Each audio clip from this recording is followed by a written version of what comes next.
chers amis, je suis sûre que vous êtes toujours et toujours en pleine forme.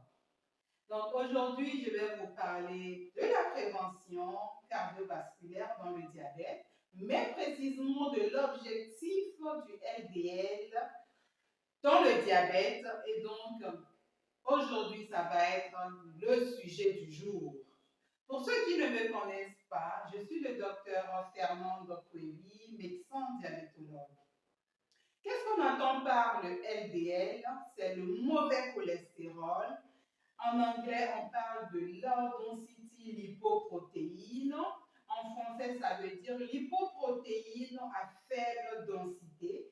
Donc, ce sont donc les graisses qui vont aller, les petites graisses de faible densité, qui peuvent aller se déposer au niveau donc des tuyaux de notre organisme et donc être fatales pour nous. Surtout quand on est diabétique, ça devient donc des facteurs de risque. Et donc, pour prévenir ces maladies cardiovasculaires, nous devons donc en tenir compte. Et pour ceux qui font souvent des analyses, et quand ils vont doser leur bilan lipidique, ils vont voir qu'il y a des normes, des références. Mais quand vous êtes diabétique, il ne faut pas seulement se fier à ces normes du laboratoire, c'est-à-dire à ces normes prédéfinies, mais il y a également les sociétés savantes et puis l'OMS qui se sont penchées sur le sujet pour définir les objectifs à avoir lorsque on est donc diabétique. Et donc, ces objectifs vont tenir compte de l'âge du patient, vont tenir compte de la présence ou non d'un facteur de risque ou d'une complication. Et ici, on entend complications, surtout la microangiopathie, donc l'atteinte de ces petites graisses-là au niveau donc des petits, des vaisseaux, donc des tuyaux de votre organisme. Donc, nous allons considérer 4 cas de figure. Premier cas de figure, vous avez moins de 40 ans et vous n'avez pas de facteur de risque ni de complications.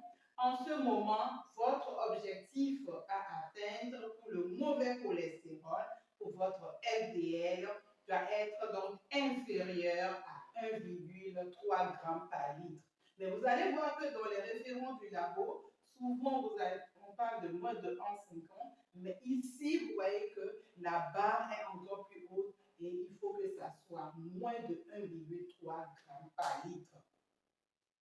Deuxième cas de figure, vous avez toujours moins de 40 ans, mais vous avez quoi? Un facteur de risque ou bien une complication. En ce moment, on va dire que le risque est élevé. Et donc, votre taux de cholestérol du LDL, il faut que ça soit moins de 1 g par litre. Contrairement au premier cas de figure où le risque est faible là-bas, où on a parlé tout à l'heure de 1,3, mais cette fois-ci, il faut que ça soit moins de 1 g, rien que le fait d'avoir un facteur de risque qui s'est ajouté au fait que vous avez moins de 40 ans.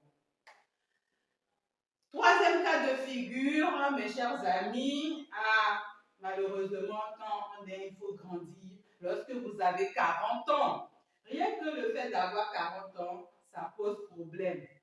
Donc, vous avez 40 ans, vous n'avez même pas de facteur de risque, vous n'avez pas de complications, mais on vous classe dans la barre de risque élevé.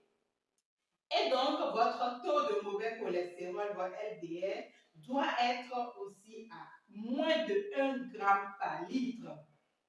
Quatrième cas de figure, mes chers amis, vous avez plus de 40 ans, oui, mais cette fois-ci-là, vous avez un facteur de risque, vous avez une complication ou bien vous avez un antécédent cardiovasculaire. En ce moment, on va dire que votre risque là, c'est très haut, donc un risque élevé, un haut risque. En ce moment, votre mauvais cholestérol, votre LDL doit être inférieur à 0,7 g par litre. Donc, il faut que vous compreniez cela, il faut que vous-même vous ayez à l'esprit ces objectifs thérapeutiques pour que vous puissiez participer vous-même à votre traitement, à à votre équilibre pour éviter donc d'avoir plus tard des complications. Si vous avez aimé cette vidéo, partagez, abonnez-vous même à notre chaîne pour recevoir des notifications et à très prochainement pour une nouvelle vidéo où nous allons parler donc de ces facteurs de risque et donc également des complications. Je vous remercie.